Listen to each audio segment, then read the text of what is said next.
Hello guys, welcome to my channel Bithika's home kitchen. আজকে আমার recipe mutton তরকা। তো চলো আমি তোমাদের দেখো মটন তরকা করতে কী উপকরণ আমি নিয়েছি। এখানে আমি নিয়েছি তরকার ডাল। আমি সারা রাত ভিজিয়ে রেখেছিলাম, আমি একটা সিটি মেরেছি, সুন্দর একটাতে আমার সুন্দর সেদ্ধ হয়ে গেছে। আর এখানে নিয়েছি মটন 250 গ্রাম নিয়েছি, একটু বড় একটু এই সাইজে করে নিয়েছি। এটা আমি একটা সিটি মেরে নেবো, তাহলে ভালো সেদ্ধ হয়ে যাবে। এটা কড়াইতেও বসানো যায়, তাহলে টাইম লাগবে, একটা সিটি বলে তাড়াতাড়ি হয়ে যাবে। এখানে আছে পেঁয়াজ কুচি, টমেটো কুচি, আদা গ্রেট করা, রসুন গ্রেট করা, রসুনটা একটু বেশি নিয়েছি আমি, রসুন গ্রেট করা। এখানে আছে কসুরি মেথি পাতা যেটা, আর এখানে আছে তরকা মশলা। এটা আমি এই যে পাউচ প্যাকেটে আমি তরকা মশলাটা নিয়েছি।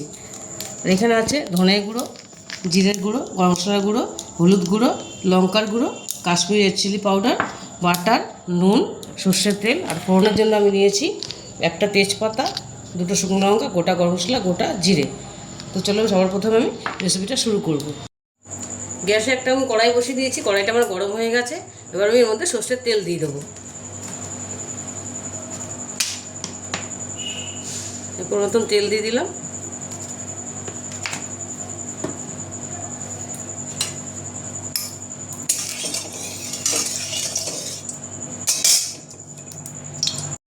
তেলটা আমার গরম হয়ে গেছে, এর মধ্যে আমি ফোড়নটা দেবো। দিয়ে দেবো তেজপাতাটা ছিঁড়ে দিলাম। দিয়ে দেবো শুকনো লঙ্কাটা একটু ফাটিয়ে দিলাম।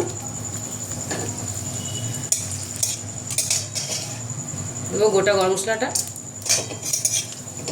গোটা জিরেটা।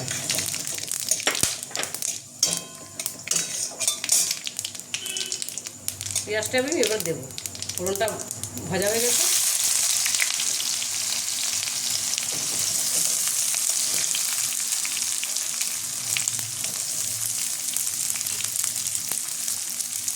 পেঁয়াজটা আমি লাল লাল করে ভেজে নেব, ভালো করে একটু ভালো করে লাল করে ভাজবো। পেঁয়াজটা আমার লাল লাল ভাজা হয়ে গেছে। এবার আমি সব আদা রসুনগুলো দিয়ে দেবো আদা গ্রেট করা রসুন। আমি একটু রসুন রেখে দেবো, আমি আলাদা একটা তরকা বানাবো, তাই জন্য আমি একটু রসুন রেখে দিলাম। দিয়ে দেবো টমেটো কুচিটা, দিয়ে দেবো সব গুঁড়ো মশলাগুলো। আমি এটা ভালো করে নেড়ে নেব।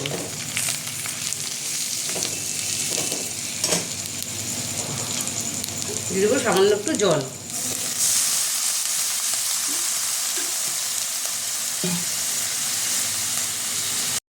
দিয়ে দেবো কিছু কাঁচা লঙ্কা। এবার মশলাটা ভালো করে কষিয়ে নেব।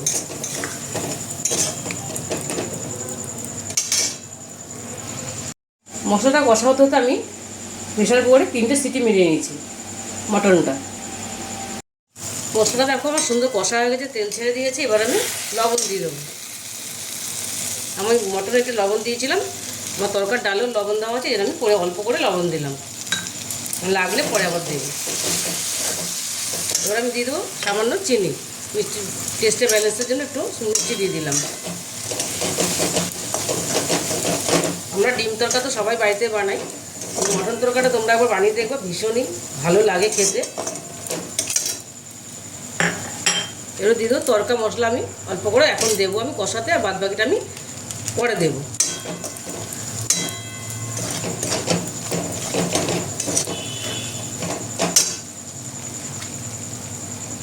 এবার আমি মটনটা দিয়ে দেবো। মটনটা খুব সুন্দর সেদ্ধ হয়ে গেছে, আমি 3টে সিটি মেরেছি, তোমরা বুঝে তোমাদের সিটি মারবে। এরকম সুন্দর সেদ্ধ হয়ে গেছে। এবার আমি মটনটা দিয়ে দিলাম। মটনটা দিয়ে আমি আরেকটু কষিয়ে নেব। মটন কিমাটা আমার সুন্দর কষা হয়ে গেছে, তেল ছেড়ে দিয়েছি। এবার আমি তরকার ডালটা দিয়ে দেবো। আমি প্লেন তরকাটার ডালটাই নিয়েছি, তোমরা মেশানো ডালটাও নিতে পারো, ওটাও ভালো লাগে। এবার আমি ডালটা দিয়ে দেবো।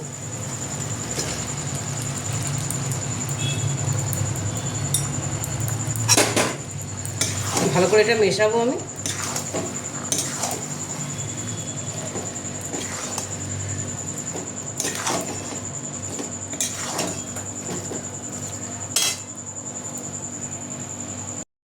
ডালটা আমি খুব ভালো করে মিশিয়ে নিয়েছি মশলার সাথে।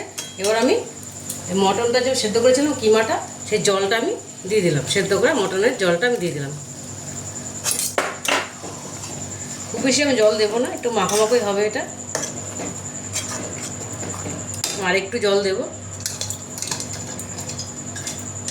বাটিটা ধুয়ে একটু জল দেবো আমি।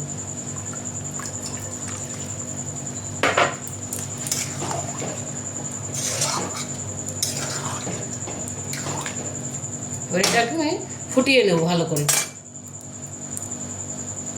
তরকার জন্য একটা প্যান বসিয়ে দিয়েছি, এর মধ্যে আমি একটু তেল দিয়ে দেবো, একটু সরষের তেল দিয়ে দিলাম।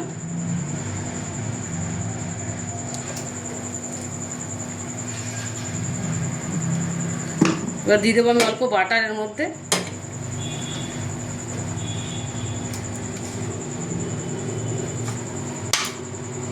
এবার তেলটা আমার গরম হয়ে গেছে, এবার আমি একটু বাটার দিয়ে দেবো এর মধ্যে।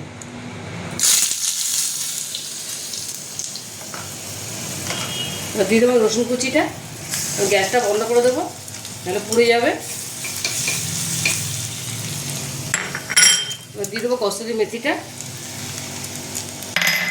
দিয়ে দেবো আমি কাশ্মীরি রেড চিলি পাউডারটা।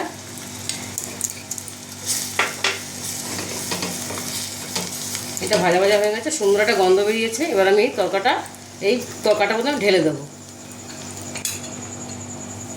এটা আমি এর মধ্যে ঢেলে দিলাম। এটা দিলে টেস্টটা আরও বেড়ে যায়, কালারটাই পুরো চেঞ্জ হয়ে গেল। এবার এটাই ভালো করে মিশিয়ে নেবো, এর মধ্যে একটু আমি মিশিয়ে দিয়ে দেবো। এবং তরকাটা ফুটে গেছে, আমি আরেকটু এই তরকা মশলাটা দিয়ে দেবো আর একটুখানি। আমার যেহেতু অনেকটা তরকা, তাই জন্য আমি একটুখানি, এটা আমার পুরোপুরি একটা প্যাকেটই লেগে গেল।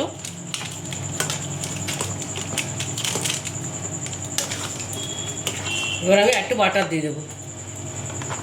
তোমাদের কাছে ধনেপাতা থাকে, তোমরা ধনেপাতা দিতে পারো। একটু বাটার দিয়ে দিলাম।